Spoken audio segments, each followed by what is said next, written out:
We are in Kota Kinabalu Airport, which is supposed to be a major tourist city, and there's almost nobody in this airport. We are currently walking to our plane on the way to where? Tawau in Tawau. southern Sabah. We're gonna go this way. Yeah. And we feel like we are the only two people in the airport. We're crazy. We're expecting to get an announcement calling for both passengers to the flight to Tawau. It's a little bit nerve-wracking, and we barely see anybody here at the airport at all. Anyway, we got to make our flight, so bye for now.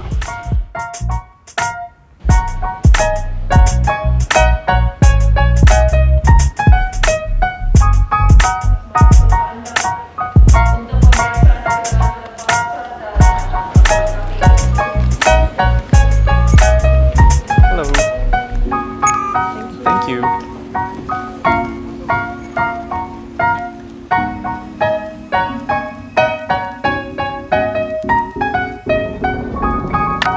Where the emergency exits on the aircraft are located.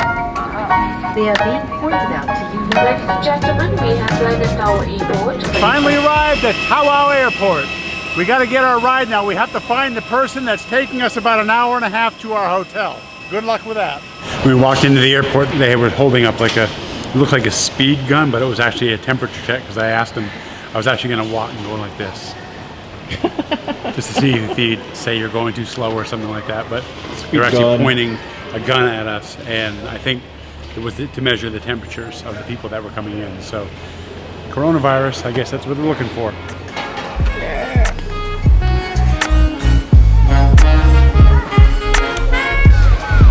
Maybe. Yep. Halif Gunawan? Yes. Yeah.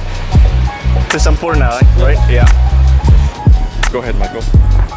Yeah, terima kasih.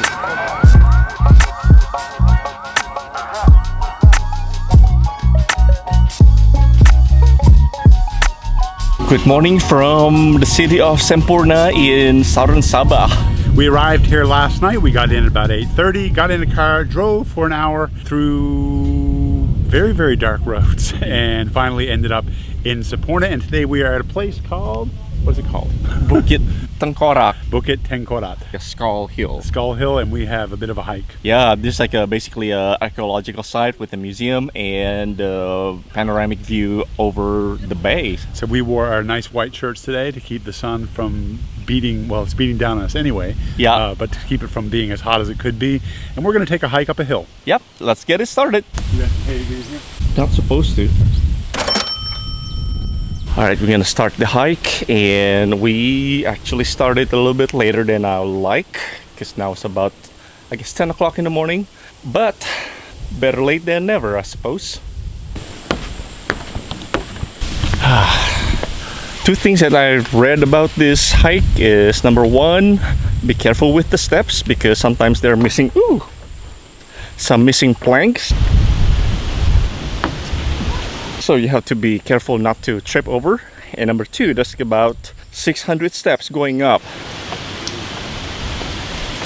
The good thing about the weather is not hot enough to completely miserably and humid. A little bit warm, but as long as you stay in the shade, I don't feel bad yet. But that may change.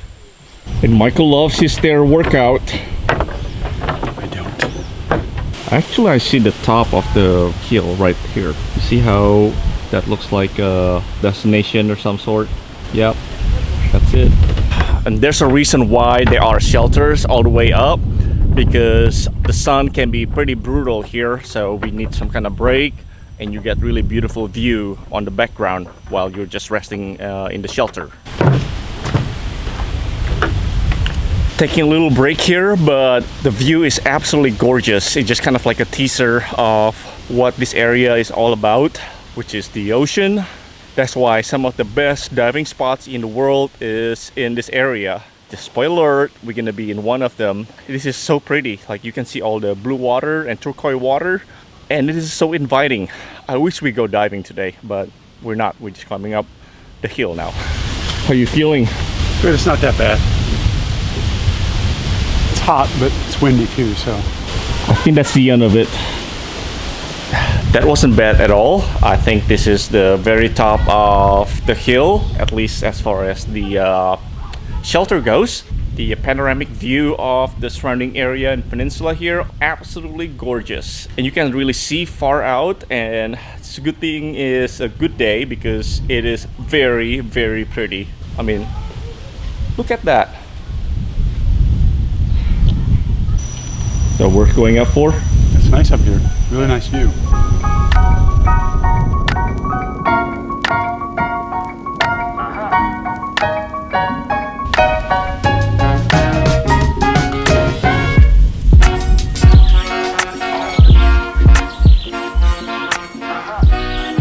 From what I read, Bukit Tengkorak stores the remnants of human activities from 4,000 years ago. So it's a Neolithic, I think, period.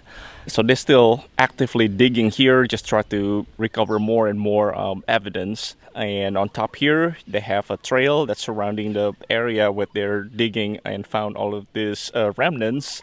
And now this is it.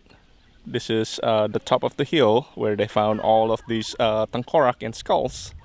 And they store all the skulls and skeletons in the museum downstairs. So sort of almost noon, and the sun is just right above us. It started getting warm. Sun. I want to try to figure out how to get over to where we saw the other people. Right there, like, yeah, I don't know how they're doing that. I think there's actually a of the planks that we're gonna go to next. I think this way up there. Okay, let's go. All right.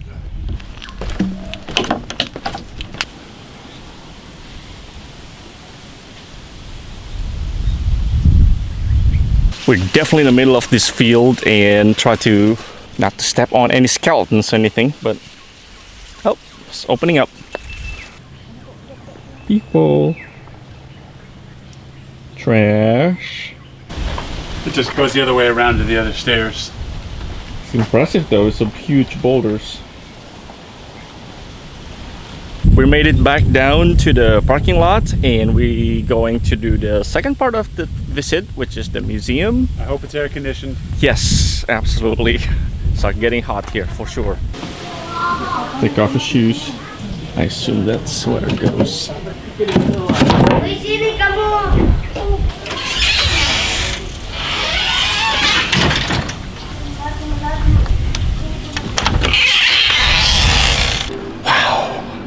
It's cooler here for sure. I want to find some place to wash my hands. Alright, I guess this is some of the skeletons that they found it up in the hill. These aren't real.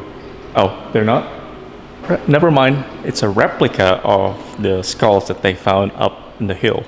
Yeah, they're not real. The museum here is actually fairly small, but there's a lot to it. We've got some replicas of skulls here behind me. We have some actual real pottery and things over here in the sand pit, I guess that's what you call it, and kind of a diorama or a painting rather of, you know, what life might have been like 3,000 years ago. On one side, it's completely well lit. On the other side, it isn't. So I don't know if there's something over there maybe they don't want you to see.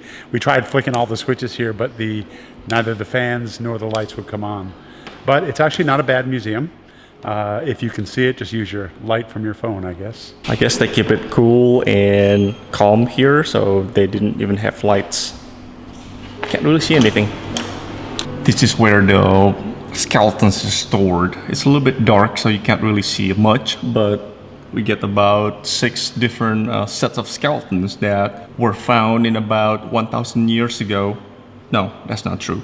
Was found obviously in the modern days, but they were buried a few thousand years ago, 1,000 up to 3,000 years ago. All right, that's it. That's our adventure to Bukit Tengkorak here in Semporna.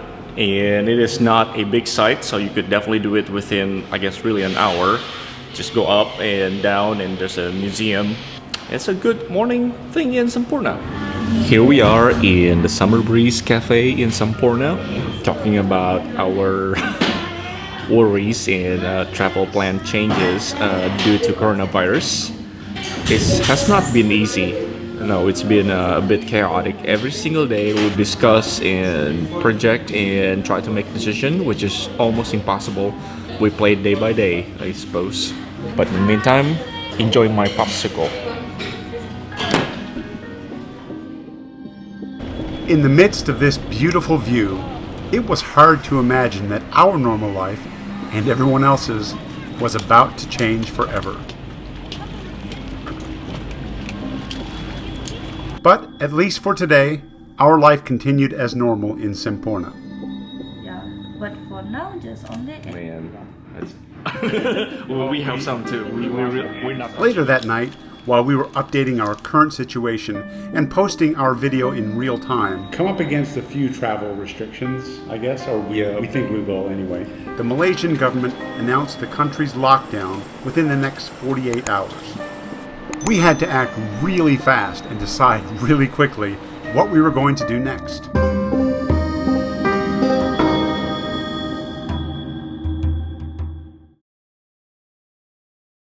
Archaeological site stuff. Archaeological site area. Trash.